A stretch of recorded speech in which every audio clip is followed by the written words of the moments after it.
Nabi bagi tahu satu rahsia besar. Nabi kata cara nak padam dosa ialah bersedekah. Selalu saya bagi tahu diri saya dan kita semua, sedekah hari-hari walaupun sikit, walaupun RM1. Yang mampu RM1, sedekah RM1 tiap-tiap hari.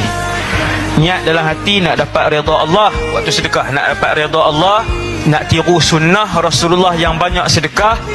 Nombor 3, niat untuk Nabi beritahu pasal sedekah tu, memadamkan dosa. Ya Allah, ni nak padam dosa lama. Ya Allah, yang ni nak hilangkan murka Allah ke atas diri aku. Ya Allah, ni untuk kesembuhan sakit siapa-siapa. Sedekah buat tiap-tiap hari walaupun sikit, buat setiap hari. Yang tak mampu RM1, 10 sen. Tipulah kalau orang hari ni kerja sehari setiap hari tak mampu 10 sen. Mana lebih Allah suka? Yang berterusan sepanjang tahun setiap hari RM1, ataupun dia bagi RM1,000 sekali ya? Maka yang lebih Allah suka ada wa muha wa in qalla, amalan yang paling istiqamah, paling berterusan walaupun sedikit.